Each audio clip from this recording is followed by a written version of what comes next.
지금 이재명 대표와 당의 입장을 들어보면 비회기 중에 어쨌든 영장을 좀 청구해 달라 이런 얘기인데, 자, 장영욱 기자, 근데 그러면 되지 않습니까? 영장이 만약에 회기 중에 오면 그냥 다 가결시켜서 영장 심사 받게끔 통과시켜 버리면 되지 않아요? 네, 이제 그거를 피하고 싶다는 게 이제 민주당의 속내입니다. 예. 그래서 이제 민주당의 방금 보셨지만 그 계획을 보면 지금 진행 중인 8월 임시국회를 22일에 본회의를 열고 25일에 끝내자, 이런 게 지금 민주당 쪽의 주장입니다. 25일 날 끝내면 9월 정기국회가 여기부터 시작이 되니까 이만큼의 비회기 기간이 만들어진다. 네, 그렇습니다. 정기국회는 1년에 한 번 있는 거라 9월 1일 시작이 못 박혀 있습니다. 예. 그렇기 때문에 25일 날 끝난다는 말씀처럼 6일이 비기 때문에 그 6일 사이에 검찰이 영장을 청구해 준다면 우리가 체포동의안 표결 없이도 뭐 나간다고 했으니까 나가겠다, 그렇게 해달라는 게 지금 민주당의 속내고요. 예. 그럼 이제 여당 국힘의 계획을 보면 국힘의 계획은 좀 다릅니다. 국민의힘은 24일에 본회의를 열고 31일에 회기를 종료하자, 이런 입장을 갖고 있습니다. 예. 그렇게 되면 9월 1일 바로 다음 날 또 정기국회가 시작되기 때문에 이 사이에 언제든 검찰이 영장을 청구하더라도 회기 중이기 때문에 체포동의안 표결해야 됩니다. 불체포 특권 관련한 표결해야 되는데, 이렇게 되는 거를 이제 민주당 쪽에서는 반대하고 있고 국민의힘은 이렇게 해야 된다는 입장인데, 그렇게 주장하는 이유가 좀 다릅니다. 예. 다음 화면 한번 보시면요.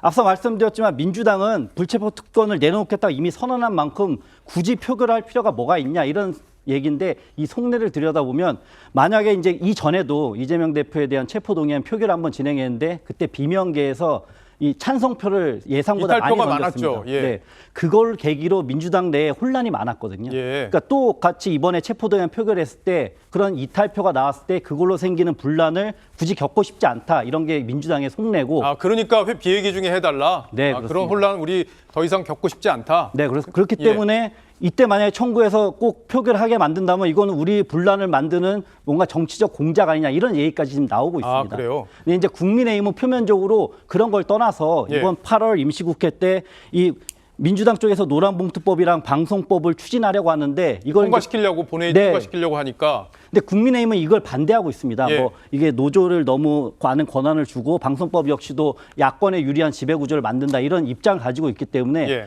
이걸 막으려 하는데 국민의힘은 의석에서 너무 밀리기 때문에 마지막 할 수 있는 건 이제 무제한 토론, 필리버스터입니다. 예.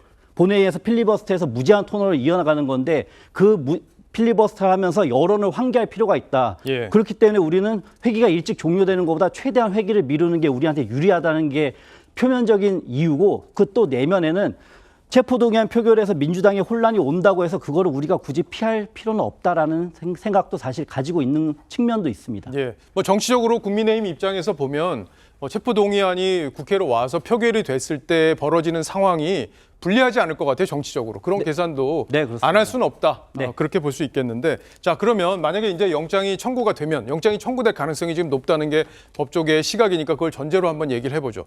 그러면 누가 심사를 하게 됩니까? 영장이 청구되면 이제 서울중앙지법에서 영장 심사를 받아야 합니다. 예. 근데 서울중앙지법은 3명의 영장 전담 판사가 있습니다. 네. 이 모두 올해 2월에 동시에 임명이 됐는데요.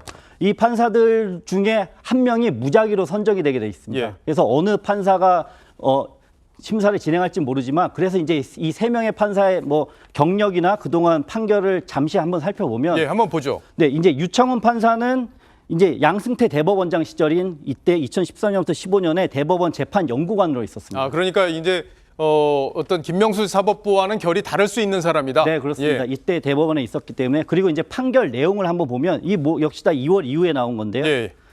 이 청담동 술자리 의혹을 제기한 더 탐사 강진구 대표가 있습니다. 이 한동훈 장관을 향해서 이 청담동 술자리에 뭐 윤석열 대통령도 왔었다, 뭐 이런 의혹이었는데요. 예. 거기에 대해서 영장을 기각시켰습니다.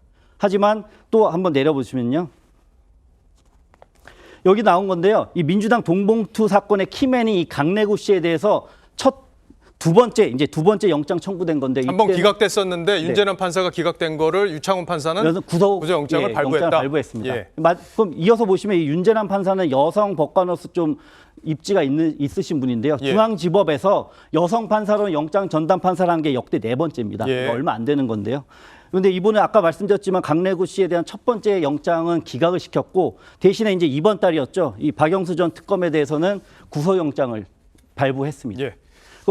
네, 마지막 또 뭐 시청자 여러분들도 간단히 보시면 이해가 되실 텐데 유아인 씨를 기각했다 이런 내용인데 이 어떤 특정 성향이 있다 이렇게 보기는 좀 어렵지만 사실은 판사들의 성향을 이렇게 분석하는 것들은 법조계에서는 사실 금기시되는 부분이기도 한데 워낙 요새 정치 판사 논란 이런 것들이 있기 때문에 저희가 어떤 분들이 맡게 되는지를 먼저 좀 살펴봐 드렸고요.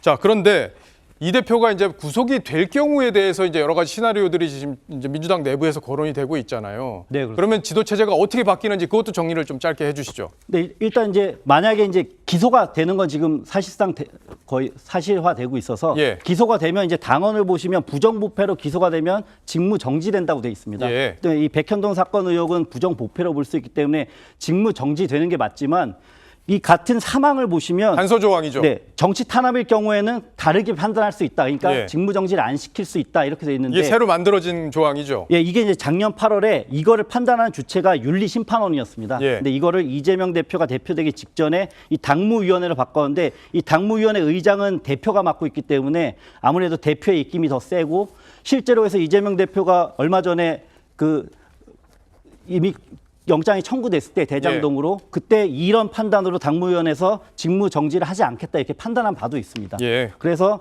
이런 걸로 뭐 직무 정지가 안 될 수도 있지만 근데 지금 당내에서 이재명 대표에 대한 이제 여러 차례 기소가 되고 있으니까 이제는 좀 물러나야 되는 거 아니냐라는 비명계 기류가 지금 높아지고 있어서 어제 의총에서도 서른 의원이 그런 얘기를 지도부 다 물러나라 뭐 이런 얘기를 했다고 그러는 건데 자 이제 그렇다면 이제 뭐 기소가 되고 구속까지 된다면은 계속 이제 옥중에서 이걸 할 수 있느냐 이런 논란도 지금 있는 게 사실인데 언제 사퇴하느냐에 따라서 지도 체제가 또 달라진다면서요? 네, 그 부분이 중요한데요. 예. 이재명 대표의 원래 임기는 내년 8월 28일까지입니다. 예. 근데 이제 당원 당규를 보면 여기서부터 8개월 전인 올해 12월 28일이 중요합니다. 아 그래요? 28일 전에 만약에 사퇴를 한다. 그러면 조기 전당대회 열어서 새 대표를 뽑아야 되고요. 예. 그 이후면 비대위 체제로 자동 전환이 됩니다.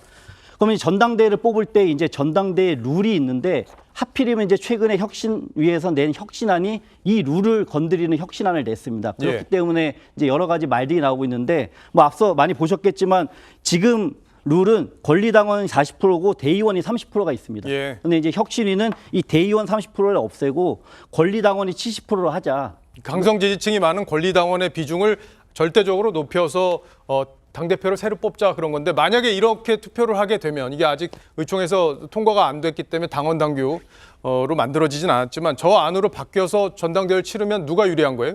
지금 현재로서는 모두가 예상하기에 강성 친명계가 유리하다 이렇게 보고 있는데요. 그중에 실제로 누구요? 최고위원 중에서는 예. 뭐 정청래 의원이나 박찬대 의원이 좀 강성으로 분류가 되고 있습니다. 그래서 예. 만약에 이런 룰로 전당대회를 한다면 또다시 강성 친명이 당대표를 하는 거 아니냐 이런 시각이 비명계에서 가지고 있는 지금 불만입니다. 예.